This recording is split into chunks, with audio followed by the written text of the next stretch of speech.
Thanks for tuning in to the Animal Control Report podcast, where we help debunk the dog catcher stereotype. A lot of times people think it's the dog catcher when they hear about animal control officers, but here on the Animal Control Report, we change that by taking you inside the day-to-day operations of animal control officers. Not only will you hear stories of animal control officers, but you'll hear from industry experts as well. We are also part of the Keep It Humane podcast network. We have some amazing partners there, so check them out at keepithumane.com/podcast network. You can listen to all the animal control and animal welfare related podcasts there. And let's continue to help people help animals. There's a morning. Good day. Good. Hello, good day. And welcome to the Informaciono de Animal Control Report. Did you just try to speak Spanish while doing an English accent? With your hosts. Oh my God, Ashley Bishop. I'm not sure if I want to be a host anymore. You're worrying me. And Daniel Ettinger. This is what happens when you sleep for almost 9 hours. You wake up refreshed and you just try new languages. Oh, it's I think it's Informado Control de Animal, something like that. But I don't really speak Spanish, so it wouldn't be D, it would be de. Well, help me out. No, because I'm not going to pretend that I know what I'm talking about when I don't, because you know what I do know what I'm talking about. So this morning I went to livetrap.com and I was like, I wonder, we always talk about the Gravity Pro Series door trap. And I was like, I wonder what else they got that I might be interested or our listeners might be everything. Interested. Well, they're literally that. But did you know they have bite sticks, like collapsible batons? Did you know this? No, like an asp? Exactly. Now it's not, I don't think it's the Asp company brand. Correct. But they have their own collapsible batons and they're extremely affordable. And if you use discount code Keep It Humane, you get 10% off of that already affordable collapsible baton. So go check it out. Just put in Bite Stick in the search bar. Again, livetrap.com, and then put in Bite Stick, 2 words, and it'll pull up. They have 3 versions. One expands out to 32 inches, so almost as long as my arm.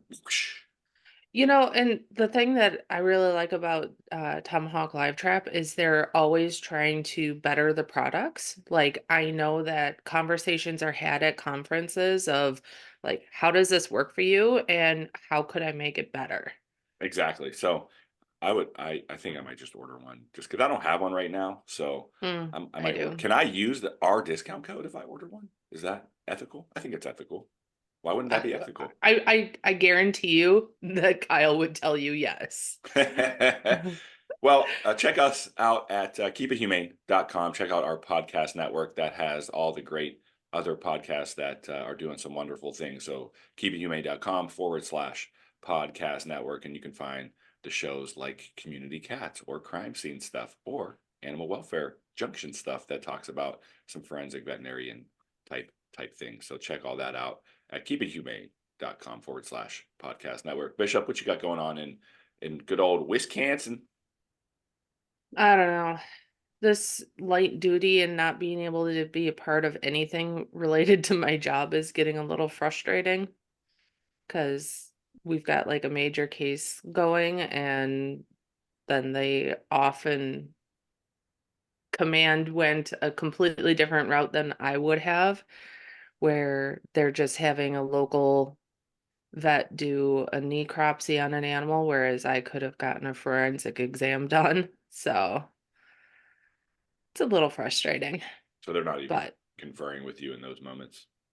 Nope, because I am currently light duty and delegated to the records department and doing open records requests, and that is all I am doing. Okay. Well, I don't want to get too much in the weeds because I want you to still have a job. So we'll just keep that moving. Ray, it's no longer Ray After Dark. It's Ray. It's a ray of light this morning. What do we have going on for our segment, the supplemental report that I'm not going to try to say in Spanish? So today we're going to talk about the arguments for and against pet inclusive housing and the differences between pet friendly housing and pet inclusive. Okay, cool.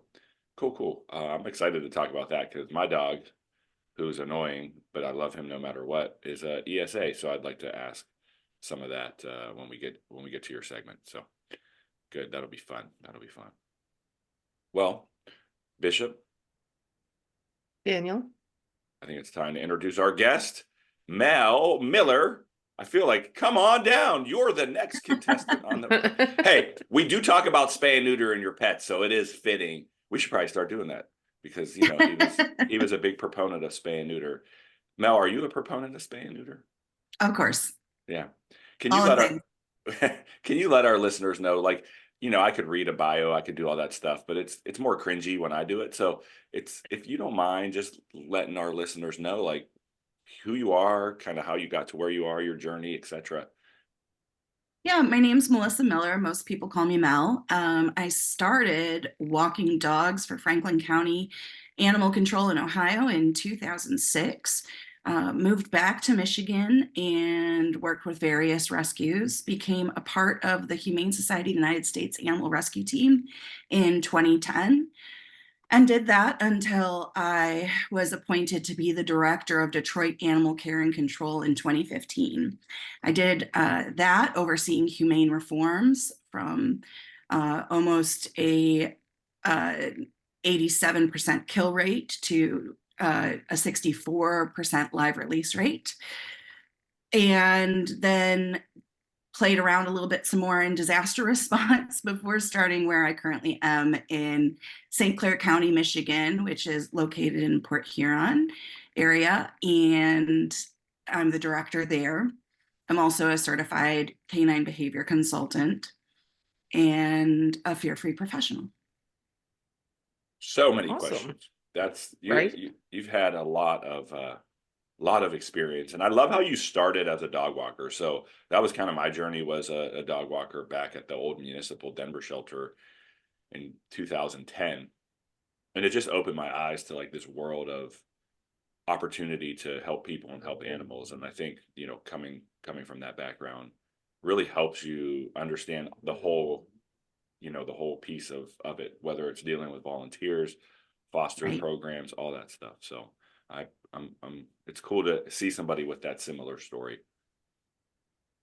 Yeah, it was very interesting to get my start in shelters, walking dogs. And my dad had trained some of his friends hunting dogs when I was growing up. So I had a very Barbara Woodhouse dominance theory type background, and had a lovely foster and shelter mentor who said, wait, let's try some different things, and taught me quite a lot about dog behavior before I completely became a dog nerd. If you're watching on YouTube or Spotify, this is a dog nerd right there. That's Mooney. Okay. So you talked about having you're like in deep with the fear-free stuff, and that is super intriguing to me because I sit here and go, out in the field, there's a time and a place, and how can we incorporate some more fear-free into being out in the field? Because I kind of feel like there's times where you just got to do what you got to do. Can you Absolutely. talk to that? Yeah, and it's not always pretty what we do in the field. I think in the dog training and behavior circles, one of the big controversies right now is the phrase least invasive, minimally aversive, and whether that includes things like shock collars or prong or choke or whatever. But when I talk about least invasive, minimally aversive in terms of field response, I'm not talking about that. So I think that's a good way to think about how we progress when it comes to humane capture of animals, is stopping, assessing their environment, making sure that, is there a place where we can get them captured, cornered, in an enclosed area, in a safe space where we can then stop, reassess, and take our time to decide what tool we want to use. Part of being least invasive, minimally aversive, is knowing how to use all of the tools that you have at your disposal, whether that's slip lead and catch pull, Y pull, if you're chemical capture trained, those sort of things. I like to say it's great if you can start out with a slip lead, but there's some dogs that we know simply from their body language and their behavior that the catch pull is going to be the safest for us and them. And that's also what's incredibly important, is making sure that we're safe, but also that we're not escalating force simply because we're fearful and don't have a good handle on our tools. That's the segue I was looking for, though, because what you just said is we're fearful. And I'm not going to sit here and try to pretend that there aren't moments where a catch pull is necessary. But what I've learned over the years, and I'm just speaking solely from my experience, I don't want to say I was ever truly like scared in the job, but I think I had a general like fear of, if I screw up, this dog could really tear me up, right? And so I relied on a catch pull like it was a crutch. And then I started to learn that dogs don't really like catch pulls, and most dogs don't need catch pulls.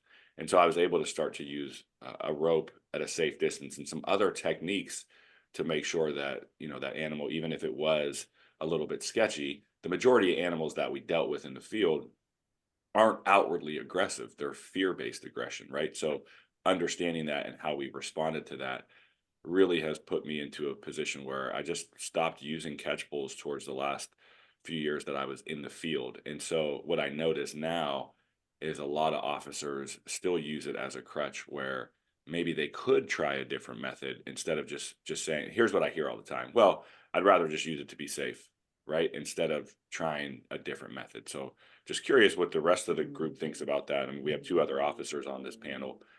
Is this a panel? This isn't a panel. This is a podcast. This podcast is called The Animal Control Report, hosted by, no, wait, we already did that in the beginning. But in all seriousness, Ray or Ashley, what are your takes on that? Like like Ray and Ashley, but Ray, you're like 5 foot. You might weigh 100 pounds with a outer carrier on. So you're tiny. What's your thought on catch pulls? I mean, I feel exactly the same way, but for me, it comes down to an officer safety thing. So like I had a dog that was like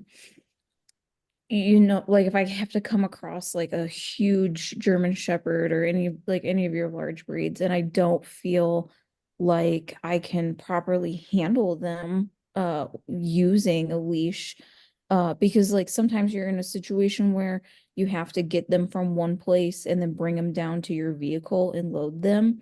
And if I lose control, then things can go south really fast. And so I don't I'm not saying that I would, more so use a catch pole, but I think because of my physical capabilities that I am inclined to use it more often than probably some other officers who are larger or stronger than I am. But avoiding that as much as possible. Because it's no dog likes being on a catch pole. Yeah, so that's my take.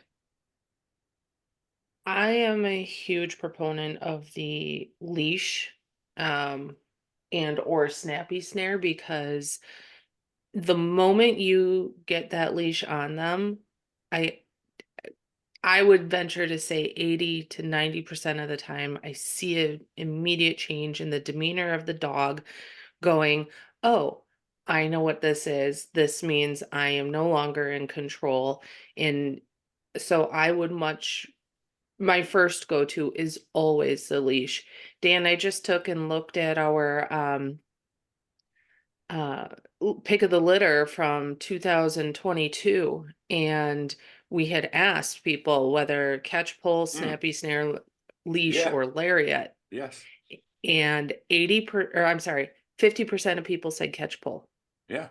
I'm not and that surprised. was their immediate go-to. And honestly, I feel like I have less control with a catch pole anyway, Yeah. because you can't very easily direct a dog, and it's just this, I don't know. I hate them. I do. I hate the catch pole. And I'll say this, Mel, I want to get back to you really quick, but same goes for Chihuahuas. We have this like I don't think you should ever put a catch paw on a dog under like 20 pounds. I don't. That's my personal experience and opinion. Snappy snares work for Chihuahuas. Well, a leash works, but the reality is, I'll put this out there right now.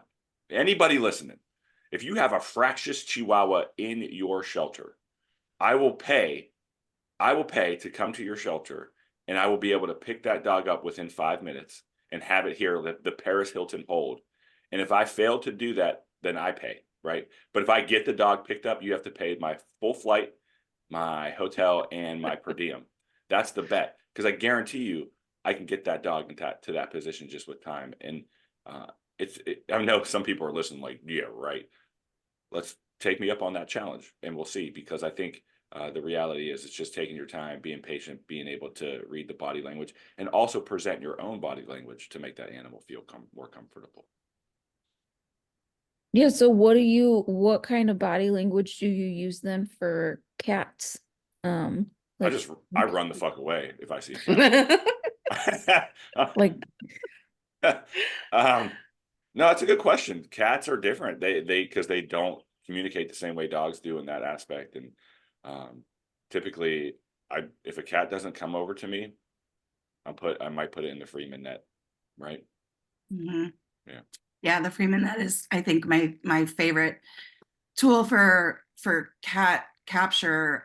We, at our current location, we don't handle cat calls or go pick up stray cats. If folks can put an injured or sick cat, into a carrier and bring it to us, we will treat it. And if we need to, either TNR it once it's healthy, or do a barn cat program if it's not friendly.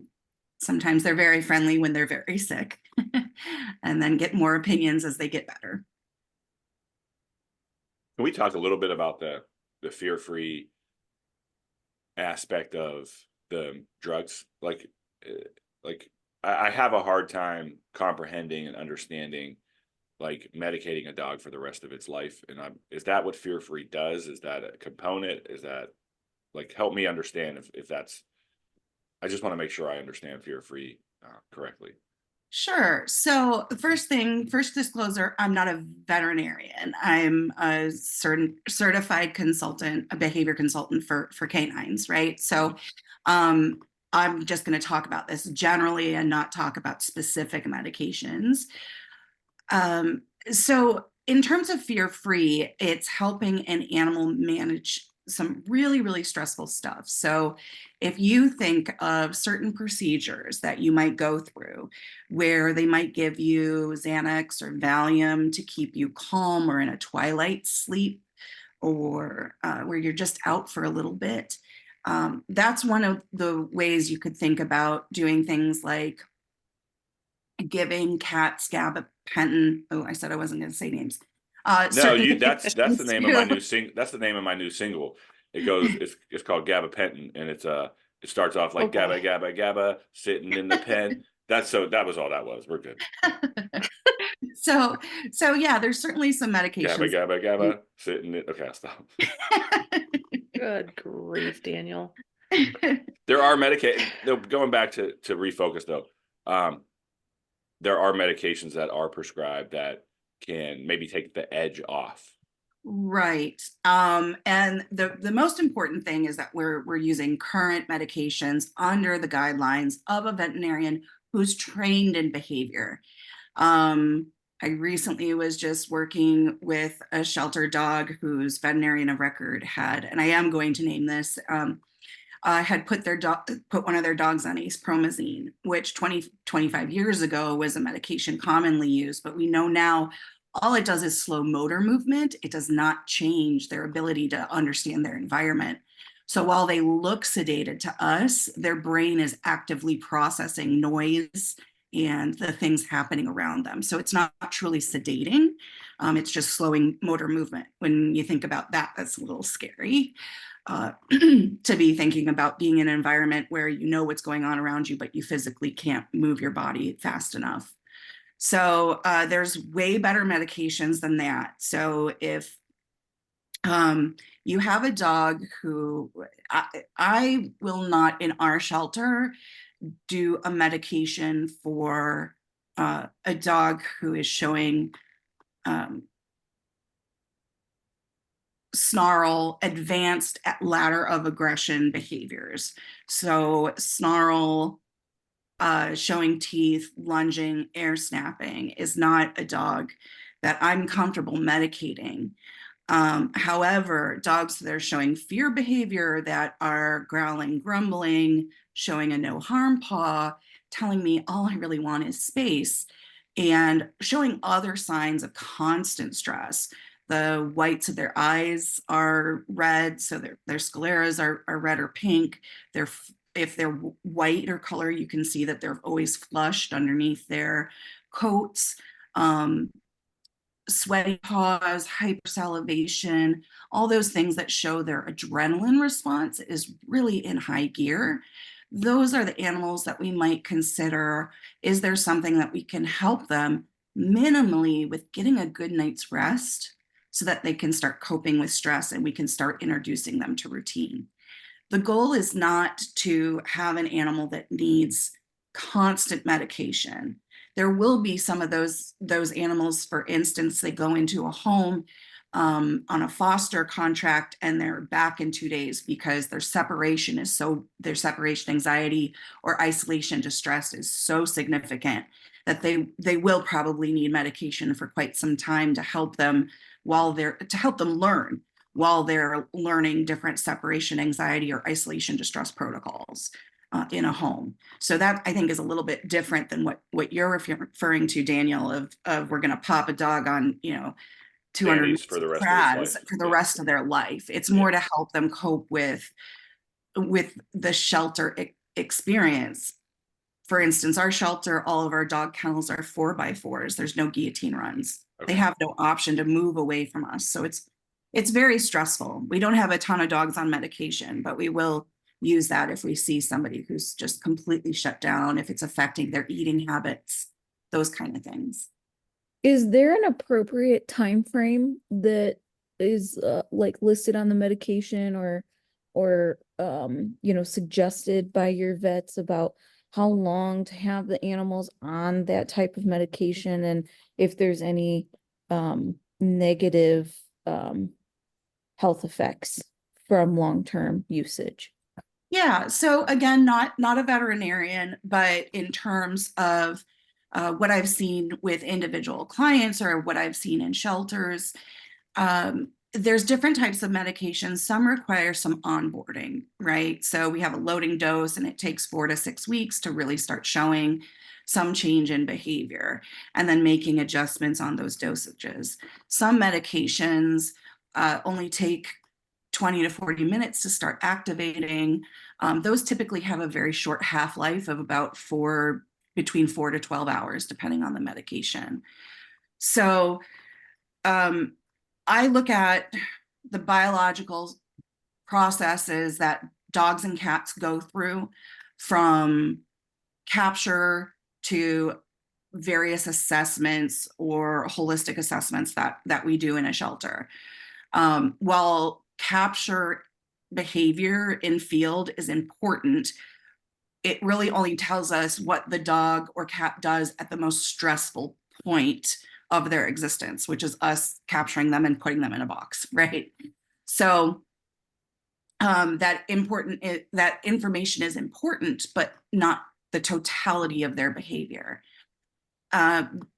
If you're familiar with the 72-hour adrenaline cortisol response, or if you've ever been in a car accident, you know that, at first when EMS arrives on scene, if they're like, yeah, I'm just going to have to cut off your pinky finger, you're like, yeah, whatever, make the pain stop, even though it has nothing to do with that. Then about 3 to 5 days later, all of a sudden you ache in all these different places.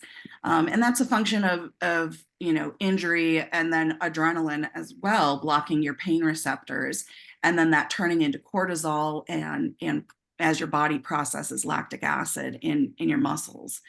So that pain that comes 3 to 5 days later is really important when you look at the dogs and cats intake date, to also see, when you're interacting with that animal 3 to 5 days later, they may start to show pain behaviors or may become protective of certain parts of their bodies, which is, incredibly important to be aware of, especially if they've been quote unquote a good dog the first couple days and they've been very compliant. They may start to show you that they aren't as comfortable as what they thought. Once you get past that 3 to 5 day window, you also have to assess whether they got their intake and all their vetting very close to the day that they had intake, or whether it was 4 or 5 days later and then they had to go through a stressful veterinary check and rabies vaccine and those kind of things. And did we start that cortisol clock over again in that 72-hour period? Especially doing large scale cases, you may be seizing a dog and then have to do full on forensic exams.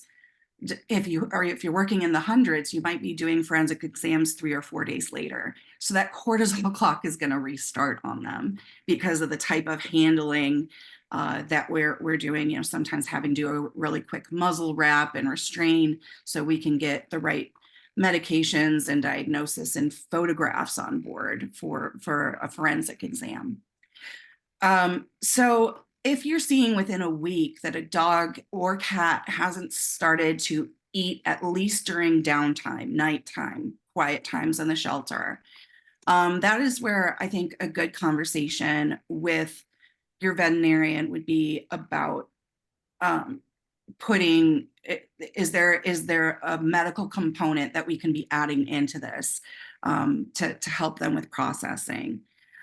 The Association of Shelter Veterinarians defines a long stay as anything more than 2 weeks. So we really have to think about long-term stay. A lot of us think of that as like a month, 2 months, but realistically, to live in the type of environment that most of our shelters are, if at 2 weeks you're expecting that we're still going to have another possibly 30 days till this animal is going up for adoption or longer because they're recovering from medical or anything like that, that's another conversation to have.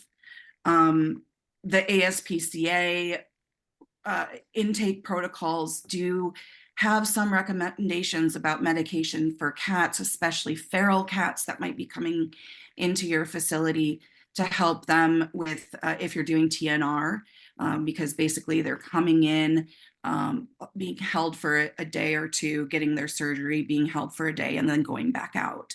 So there are some benefits of medications for those non-social animals that are really just in the shelter for a short time. So really, I mean, by our standards, it's not by the, veterinary standards that you said, by being 2 weeks being considered long-term, but by our standards of long-term, there's really not a good reason to be keeping an animal on these medications long term. So we should not be seeing necessarily these animals going home and having to continue staying on them for potentially the rest of their lives. Right. Unless there's an underlying disorder that accompanies or set of behaviors that accompanies that animal. It's important to have conversations with your veterinarians of, if you've had a dog on anti-anxiety medication and it's taken them 3 months to get adopted, it's important to talk with the potential adopters about how to dose down and immediately get their veterinarian in touch with your medical team on appropriate ways to dose down. We don't want to just all of a sudden take them off of Traz and Prozac, right? Because that's no fun for anybody. But there definitely are medications that they can wean off of because they're not in military school, right? Where there's not many options to make bad choices. Their lives are very, very regimented for a lot of shelters. We wake up, we have breakfast, we go outside again, we have dinner, we go to sleep. So Melissa, are there any pieces of advice that you can give to people who operate shelters that aren't certified fear-free that they could start to implement to improve the lives of dogs and cats that are in there? Absolutely. The fear-free sheltering uh, initial certification is free to anybody who works in shelters. It's about a 4 to 5 hour module. So you 4 to 5 hours of different modules. So you don't have to sit down and take it all at the same time. The stuff that I always think about is on their level, what is scary. So with cats, cats are arboreal predators, right? They like to be up, they like to be in trees. They like to be on the back of our couches and in windowsills to observe. So, as much as possible, not having cats close to the floor. If a cat is, you're at max capacity, you have no other choice but to use those bottom shorelines. Um, if you have somebody who's stressed, has stress, diarrhea, uh, is not eating on a regular basis, thinking about, is there somebody who is just green light cuddle bug cat that maybe could switch with them so that the more fearful cat can be up higher, is important. Where in the shelter dogs are in terms of reactivity is important as well. Are they in a kennel where when you're taking all the other dogs out, they have to watch every single dog pass them? If that's the case, is there a different kennel that might suit them during the period of time that you're moving them? Is there a visual barrier you can put up? Um, Things that can help them a lot. I'm a huge fan of using Rescue as a disinfectant because it is the only disinfectant out there that gets rid of the smell of stress pheromones that you and I can't smell, but they definitely can. So, especially when cleaning intake rooms, it's a really great disinfectant to be using for that purpose, especially if you're noticing animals coming into intake room areas, vet exam areas, and immediately put on the brakes. They're smelling something we can't smell. So also thinking about their sense of hearing being so much better than ours. What are they hearing? Animals do like music. They do like audiobooks. They like all that stuff, but they hear so well, it doesn't need to be at our hearing level. So I know sometimes in the past, I've had kennel staff that have a radio on because the dogs like music, but the radio is blaring and it's like the classic rock station, which isn't necessarily, we want to stick with our like NPR, calm talking radio, and not, sports talk Welcome radio where they're to arguing the about stuff. Animal Control Report with your hosts. Right. We're not doing that. This is enlightening, and I'll be honest. I think I've seen a few fear-free presentations at conferences, and they haven't been great. I'm just, and the reason they haven't been great is because it didn't seem to dive into it the same way, and I had this taste in my mouth that it was just like, let's medicate everybody, let's never pull on the leash, let's never use catch poles, and there has to be some practical applications of it, and for us as animal control officers, in that sense, like I'm all for making the quality of life for animals in our care better, whether it's putting on classical music at a low volume, right, or whether it's having Bob Barker and The Price is Right in the background at a low volume. I think is really cool, and we just have to figure out ways to continue to build on that as far as like the general care, because as I talk about all the time, whether it's on the show or through other avenues, is until we get to the point where we have access to care throughout the communities, we're going to have animals in the shelter and they're going to be in the shelter for a long period of time, right? And so we have to figure out and continue to make ways to make that comfortable for them. As we kind of transition here, before we get into our segment about just like how, housing and pets, before we get into that, Is there anything, Mel, that you'd like to talk about additionally that is outside of the fear free that we didn't get a chance to cover yet? I think just on returning back to how you use your equipment and really being trained on that, remembering that when we use catch pulls, we should never be in front of the animal pulling. That animal should always be in front of us. If that means that you have to do a couple, you know, turns like a horse in a corral where you're going around in circles a little bit and moving a few steps closer to your vehicle each rotation, then that's great. But we should never be in the situation where we're pulling an animal by its neck on a catch pull, unless obviously we're in a situation where the animal's lower than us and we have to get it up to a safe ground level. I think that's really good. And if you have a second person where you can have two catch pulls, it gets you a little bit better control of them too, and reduces the amount of pulling one way or the other. So having that second person is also very helpful.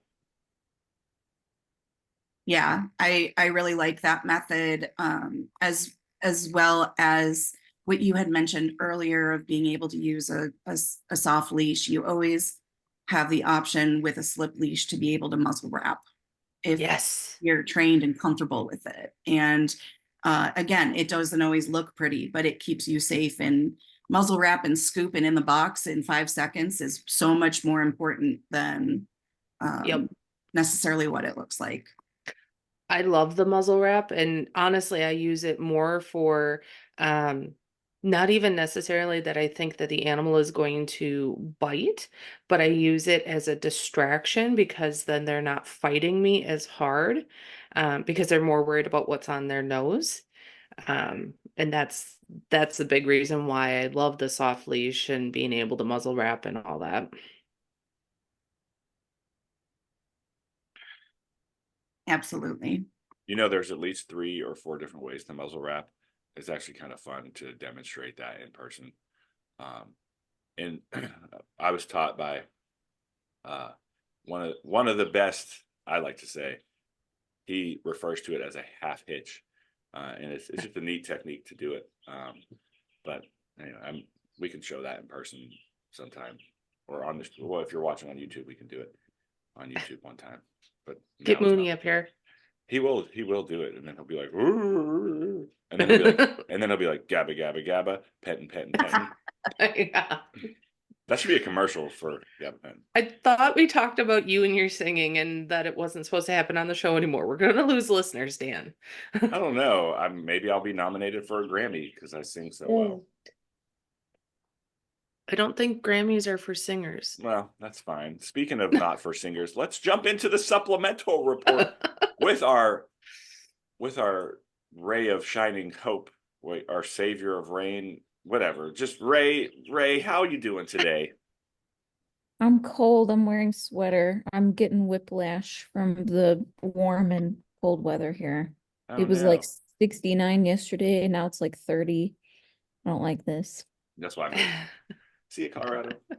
So you have an interesting supplemental report about basically honestly, in my opinion, one of the, I would say, spiciest topics in this country is being able to live somewhere and have a pet.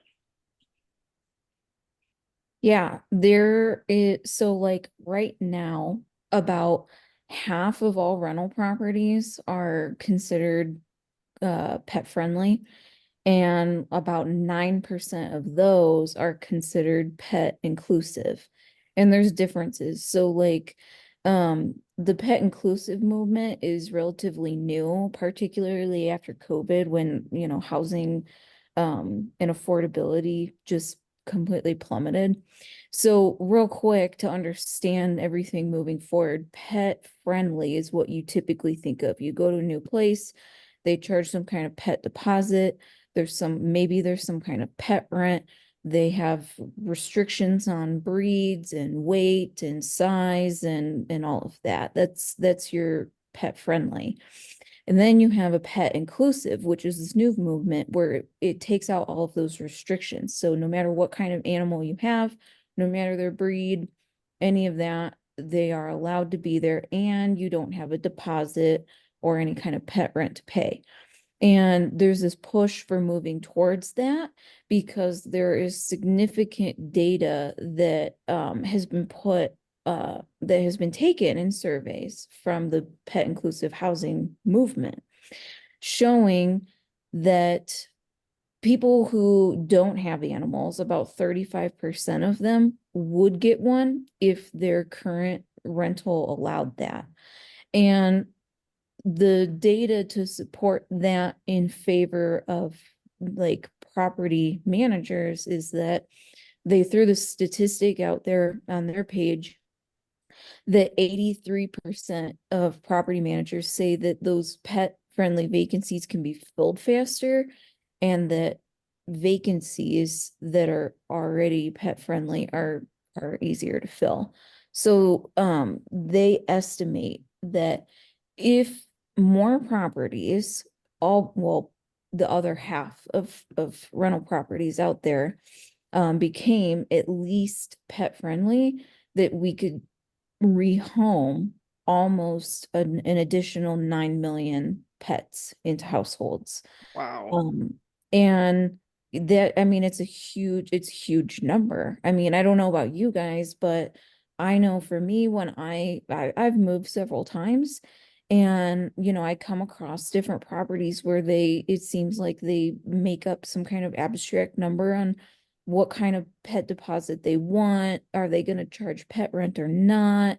You can have nothing over 35 pounds, and it's frustrating because then it just limits your ability to find housing. And one of the most significant factors today for pet surrenders is because they're Housing. moving to a property that does not allow animals, and that's the only reason. And so if we can eliminate that, or at very least make it easier with less restrictions or these fees that aren't so high, then more people are going to be able to keep those animals. So it'll be less animals entering the shelter, and you can help with that human animal bond. And there's several states that are doing this. California's got one, Florida, Illinois has one.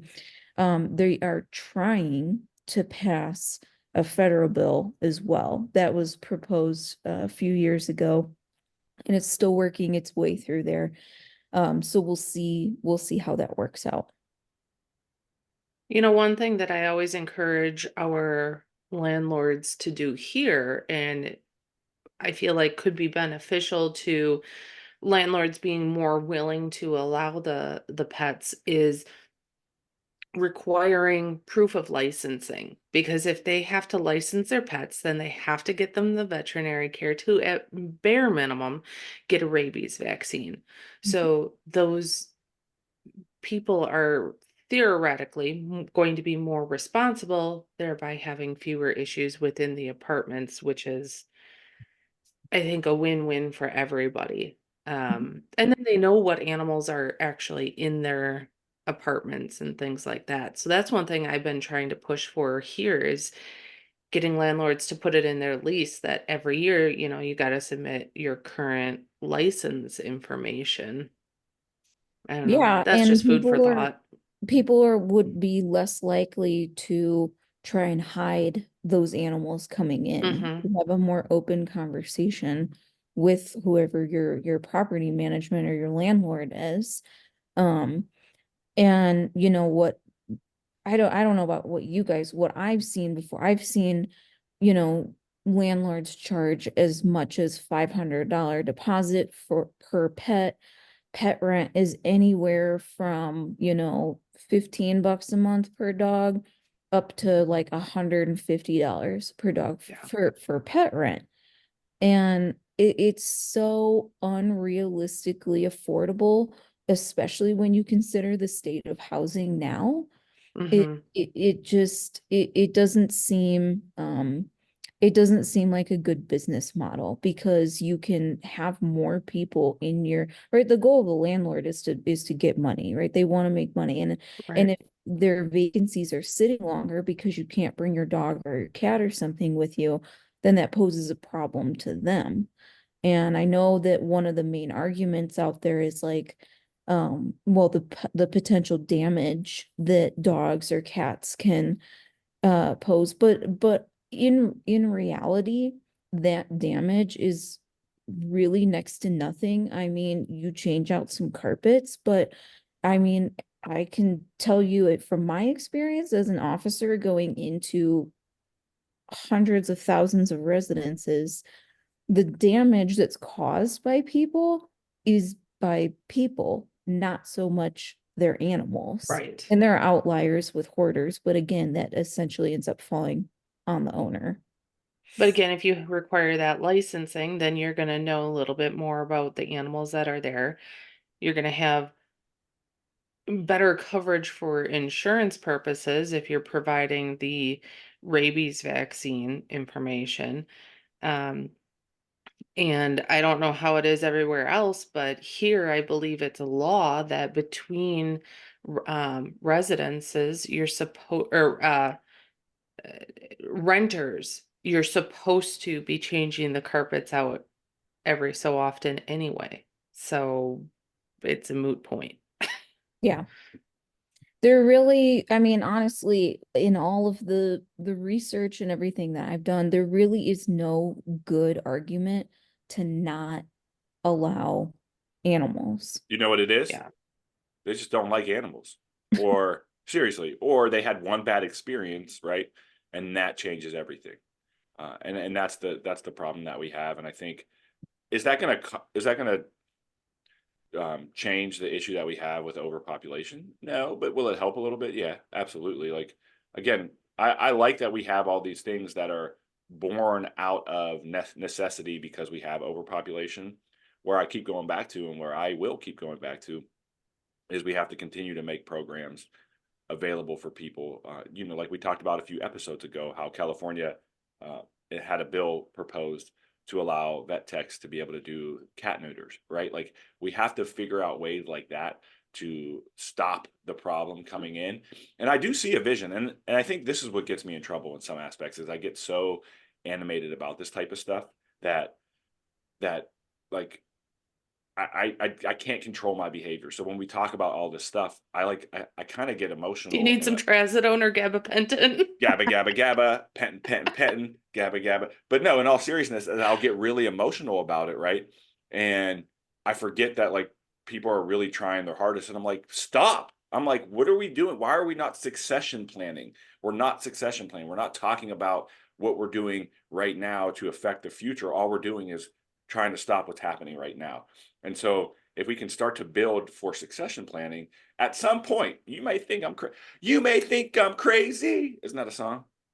It is now. Yeah, but it doesn't sound like that. Yeah, it doesn't sound like that at all. Thank you, Mel, for playing along. Do you want to sing it? Can you tell people how the tone goes? You might be right. I might be crazy. Yes, it is that. Yeah. See? But in all seriousness, like, we're doing it now and we shouldn't be. We're doing it now and we shouldn't be. Is we're rescuing animals from other countries, right? Like, we got to focus on what we got going on here. And then at some point, we will have a shortage. This is the goal, because we'll be spaying, neutering everything. We'll have a shortage, and then we'll have to go to other countries and bring animals here. That's just my goal for 2097. At least you made it realistic. Not like 2025. Like a lot of the stuff. Shut up, Daniel.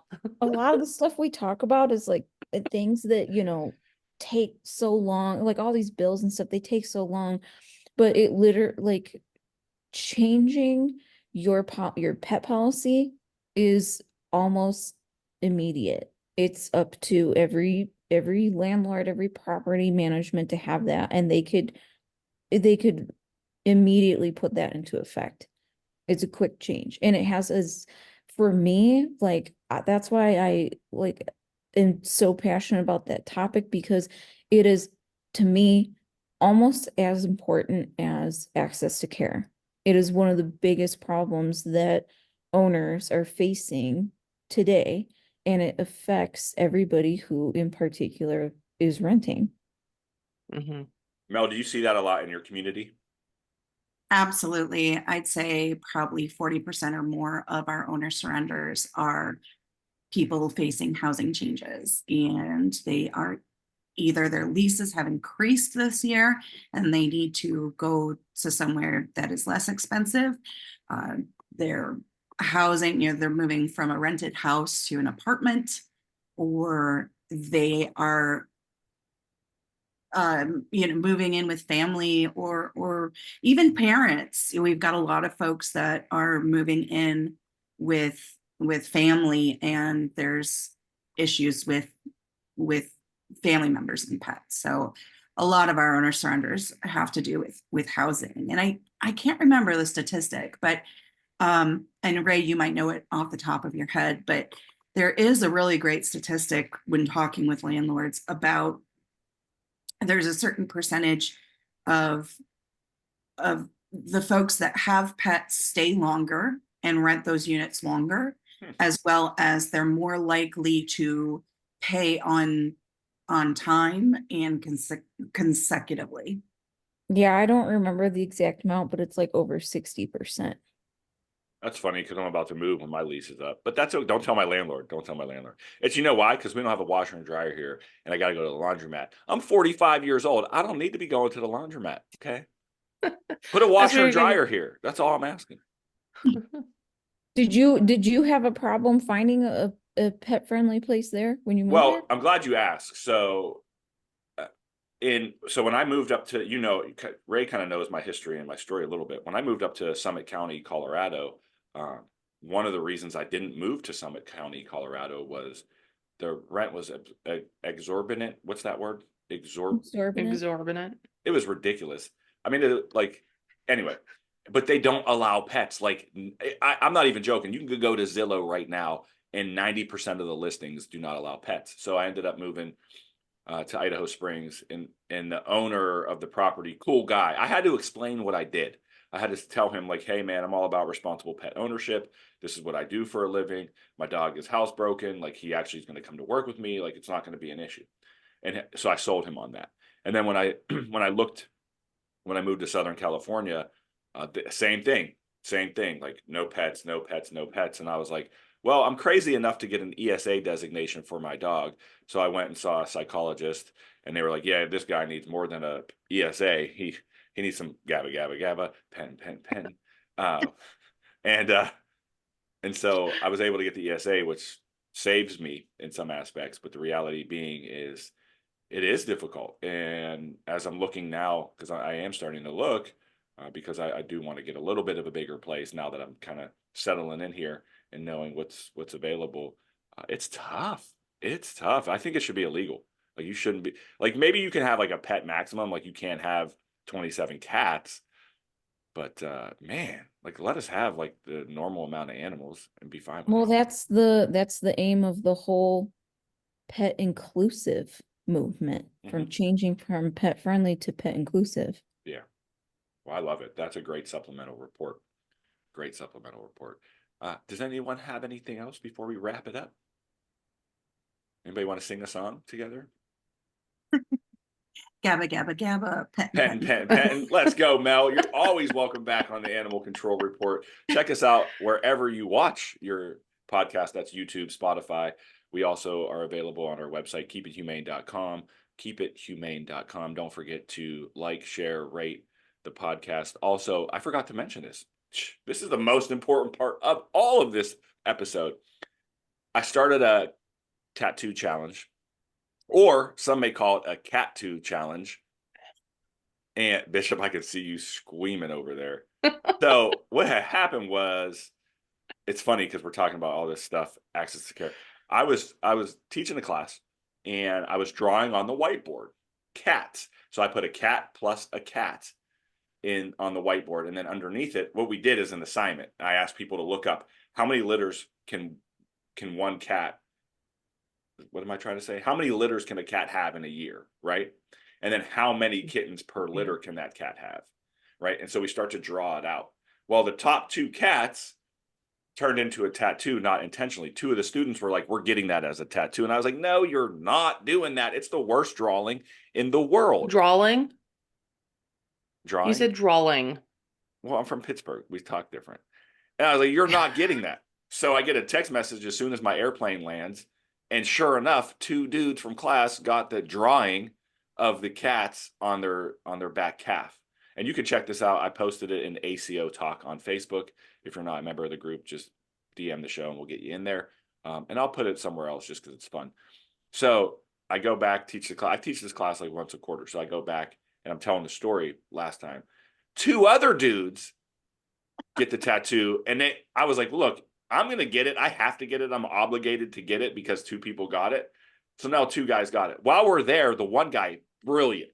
He's brilliant. He's like, because I was like, what do I do? If more people want to get the tattoo, I can't keep getting the same tattoo. And he was like, duh, you're going to get kittens underneath it. I was like, oh my God, that's brilliant. So what it is, here's the challenge.